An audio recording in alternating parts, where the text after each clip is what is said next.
आपका फिर से स्वागत है। मैं Vivek Bindra, motivation speaker, leadership consultant और बिजनेस कोच। सारे मैनेजमेंट के कॉन्सेप्ट, लीडरशिप के कॉन्सेप्ट, एंटरप्रेन्योरशिप के कॉन्सेप्ट, जो आप प्रश्न पूछ रहे हैं नीचे, Q&A का नया सीरीज छोटा सा शुरू करने का प्रयास किया है। एक अटेम्प्ट है, एक ट्रायल है, जिसमें मैं देखना चाहता हूं कि आपको यह तरीका पसंद आता है। जरूर फीडबैक दीजिएगा नीचे। आप नीचे क्वेश्चन पूछते हैं, मैं उसके विषय में आंसर में वीडियो बनाने का प्रयास कर रहा हूं। पीछे आपने मुझसे पूछा यह अडॉप्शन कर्व और मार्केट इवैल्यूएशन क्या होता है। देखिए, कोई भी बिजनेस आप शुरू कर रहे हैं या बड़ा कर रहे हैं, नया प्रोडक्ट लॉन्च करना चाहते हैं, नया बिजनेस बिल्ड करना चाहते हैं, डाइवर्सिफाई करना चाहते हैं, कोई कंपनी एक्वायर करना चाहते हैं, मर्जर करना चाहते हैं, इस प्रकार के बड़े एक्सपेंशन से पहले आपको मार्केट को समझना जरूरी है, मार्केट को एनालाइज करना जरूरी है, अडॉप्शन कर्व को पहचानना। जरा मेरा हाथ देखिए ध्यान से। अडॉप्शन कर्व, मार्केट अडॉप्ट करती है, मार्केट इंटेलिजेंस चेंज होती रहती है। देखिए, ध्यान दीजिए, कंज्यूमर बाइंग बिहेवियर बदलता है। कभी कभी मार्केट में आपका प्रॉफिट भी कम हो रहा है, आपका जो मार्जिन है प्रॉफिट कम हो रहा है, सेल्स भी कम हो रही है। ध्यान दीजिए, कम ऑन, मार्केट में ग्रोथ भी कम हो रहा है और मार्केट की डिमांड भी कम हो रही है। अब ऐसे समय में एडवर्टीजमेंट में पैसा लगाना ठीक नहीं होता। कई लोग कहते हैं यार, ना तो मार्जिन आ रहा है, ना सेल्स बढ़ रही है, चलो ऐड पे खर्चा कर दो। मत करिएगा। एक कम ऑन, सावधान, फिर बता रहा हूं, बिल्कुल मत करिएगा। ये समय वो है जब आपको या तो प्रोडक्ट बदलना है या इंडस्ट्री बदलनी है। मार्केट का एनालिसिस करना जरूरी है। इसी को बोलते हैं अडॉप्शन कर्व। धंधे में शुरुआत करने से पहले सबसे पहले देखिए, जिस भी बिजनेस में आप घुसने जा रहे हैं उस प्रोडक्ट की नीड, उसकी अर्जेंसी कितनी ज्यादा है। अर्जेंसी ऑफ द प्रोडक्ट, वो सबसे इंपॉर्टेंट चीज है। कितना अर्जेंटली नीडेड है वो प्रोडक्ट। कोई ऐसी चीज तो नहीं बना रहे जिसकी कोई जरूरत ही नहीं है मार्केट में। कोई ऐसी चीज तो नहीं बना रहे जो देखने में तो यूनिक लग रही है, लेकिन द क्वांटम ऑफ नीड बहुत कम है उसकी, रेलेवेंस ऑफ नीड बहुत कम है उसकी, तो वो लंबा चलेगा ही नहीं। अच्छा, बिजनेस में घुसते वक्त देखिएगा उस बिजनेस का मार्केट साइज है कितना बड़ा। मार्केट साइज का मतलब है अंडर वाटर जाली बुनने की ट्रेनिंग, उसकी मार्केट साइज बहुत कम होगी भाई। लेकिन कैंसर की बीमारी का ट्रीटमेंट, उसकी मार्केट साइज बहुत बड़ा है। डायबिटीज की बीमारी का ट्रीटमेंट, उसका मार्केट साइज बहुत बड़ा है। आप जिस बिजनेस में घुस रहे हैं उसका मार्केट साइज देखिए। उसके बाद देखिए उसका कोका कैसा है। कोका के ऊपर मैं एक वीडियो भी बनाया था, आपने देखा होगा शायद। कोका का मतलब है कॉस्ट ऑफ कस्टमर एक्विजिशन, यानी कि एक कस्टमर को एक्वायर करने में कितना खर्चा लग जाता है, क्या बड़ा महंगा पड़ता है कस्टमर एक्वायर करने में। तो आपकी स्केलेबिलिटी ड्रिवन कॉस्ट भी ज़्यादा आएगी।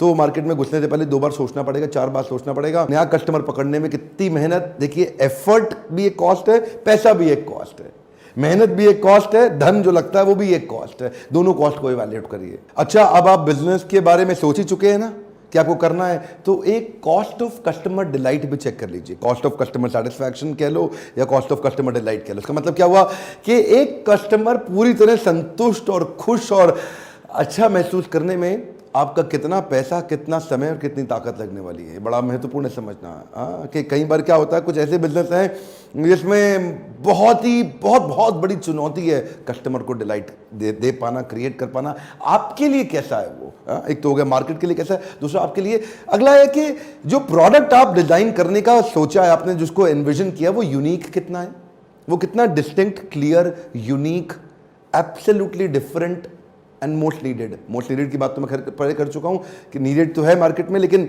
यूनिक भी है कि नहीं है। ऐसा तो नहीं है कि आप कोई सेम चीज करने जा रहे हो जो बाकी सारे कर रहे हैं। जब मार्केट में बहुत ज्यादा ऑप्शन तो आपको डिस्काउंट देना पड़ेगा। जब मार्केट में बहुत ज्यादा ऑप्शन तो आपको उधार भी देना पड़ेगा। जब मार्केट में बहुत ज्यादा ऑप्शन तो आपको बेइज्जती भी सहनी पड़ेगी। जब मार्केट में बहुत ज्यादा ऑप्शन है आपके खिलाफ, यानी कि इससे खरीद लो, इससे खरीद लो, इससे खरीद लो, इससे खरीद लो, किसी से भी खरीद लो, तो आपसे क्यों खरीदो।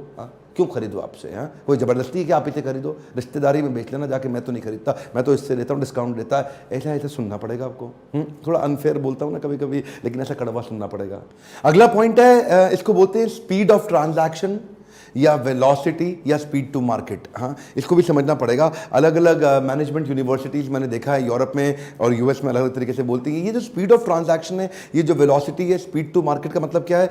कोई चीज़ आप शुरू करना चाहते हैं, वो शुरू करने के बाद उसका पहला रियलाइजेशन ऑफ मनी, यानी कि इन्वेंट्री टर्नओवर कह लो। जो राशन की दुकान में सामान रखते हैं, इन्वेंट्री रखते हैं, उनका इन्वेंट्री कितनी तेज बिकता है, कितनी जल्दी बिकता है। ये 1000 रुपए का माल रखा है मैंने किराने की दुकान में, ये 1000 रुपए का माल 1 महीने में कितनी बारी बिक जाता है। यानी कि फटाफट बिक रहा है, तो माल गया, नया माल आया, भर दिया, माल गया, नया माल आया, भर दिया। ब्लॉक 1000 ही रुपया हुआ, लेकिन ये 1000 रुपया महीने में 20 बार घूम गया। तो यानी कि इन्वेंट्री टर्नओवर बहुत तेज है। देखिए, ये ना कॉन्सेप्ट को समझना जरूरी है।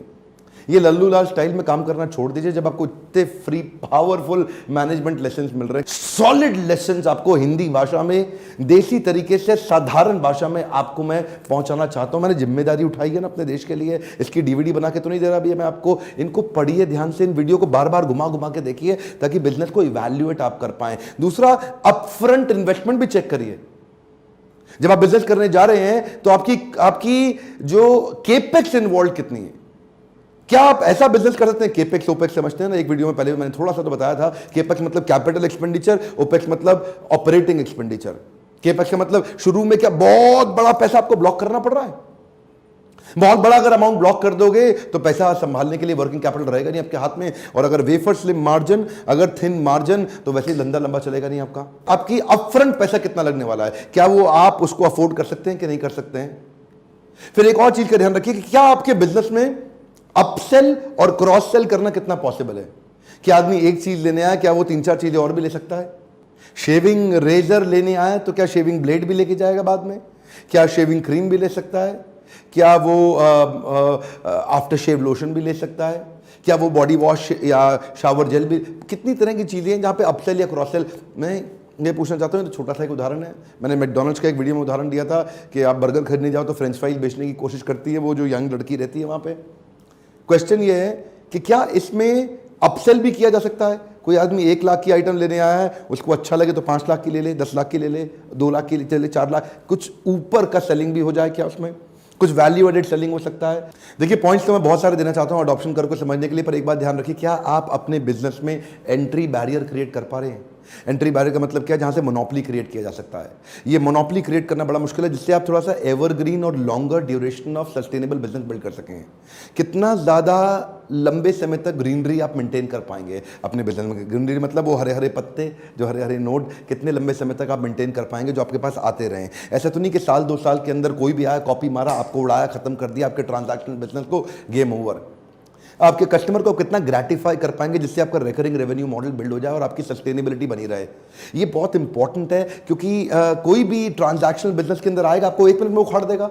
ये मेरा बड़ा ही फेवरेट सब्जेक्ट है। मैंने बहुत सारे लॉस मेकिंग कंपनीज को प्रॉफिट मेकिंग बनाया है, कई ऑर्गेनाइजेशंस को नेक्स्ट लेवल पे जे कर्व ला के दिया है। लीडरशिप फनल में हम लोग रोज यही काम करते हैं, अभी हमारी रोज की एक्सपर्टीज है। इस वीडियो में देखते ही देखते मैंने कई काम के पॉइंट बोल दिए हैं। मैं रिक्वेस्ट करूंगा, पहली बार में बात समझ में हर एक को आना बड़ा थोड़ा कठिन होता है, मेरी स्पीड भी ज्यादा रखता हूं, टाइम ना लगे, 2-3 बारी वीडियो को घुमाइए, इसको देखिए, इसमें कई इंपॉर्टेंट टिप्स हैं जो आपको नए तरीके से सोचने में मदद करेंगे। अडॉप्शन कर्व को समझना, मार्केट को एनालाइज करना जरूरी है। लीडरशिप फनल में दिन रात हम आपके सारे क्वेश्चंस को डायरेक्टली फेस टू फेस रूबरू होकर के डील करते हैं। इसी नंबर पे फोन करके चेक करिए अगला बैच कब है। अगर आप में थोड़ा सा भी इंटरेस्ट है तो एटलीस्ट फोन करके बात करके चेक करिए। और अगर आप लीडरशिप फनल में नहीं आ सकते, लो टिकट प्राइस पे बाउंस बैक सीरीज के इवेंट देश भर में हम कर रहे हैं। इसके देश भर के कैलेंडर लॉन्च हो चुके हैं, रिलीज हो चुके हैं। चेक करके फोन करके कि आपके शहर के नजदीक मैं कब आ रहा हूं। और हाँ, इस वीडियो के माध्यम से एक छोटी सी गुड न्यूज़ भी देना चाहता हूँ। मेरे लिए बड़ी महत्वपूर्ण न्यूज़ है, आप हो सकता है आपको भी अच्छा लगे। दिन रात मेहनत कर रहा हूँ, एक किताब कंप्लीट करने वाला हूँ जिसका नाम है बाउंस बैक। आते ही वो एक ग्लोबल बेस्ट सेलर बनने वाली है, मुझे पूरा विश्वास है इस किताब के ऊपर। इसमें बड़े शक्तिशाली टूल्स और स्ट्रैटेजीज दिए हैं। किताब आएगी, आपको शेयर करूंगा। उससे पहले मुझे लगा कि मैं आपको बता दूं, एटलीस्ट दिल की बात शेयर कर दूं। अच्छा, इस वीडियो को भी शेयर करिएगा क्योंकि इसमें बड़े काम के टिप्स और स्ट्रैटेजीज हैं, हो सकता है किसी की मदद हो जाए। लाइक करिए अगर थोड़ा सा भी अच्छा लगता है मेरे वीडियो से, और नीचे आज कॉमेंट में जरूर लिखिएगा कि अब आपकी कौन सी प्रॉब्लम है जिसके लिए मैं वीडियो बनाऊं। ये Q&A सीरीज की मैं वीडियोस बना रहा हूं, आप क्वेश्चन पूछते हैं, मैं आंसर में वीडियो बना देता हूं। हमारे साथ जुड़े रहने के लिए, हर बार वापस आके वीडियोस को देखने के लिए दिल से आपका धन्यवाद।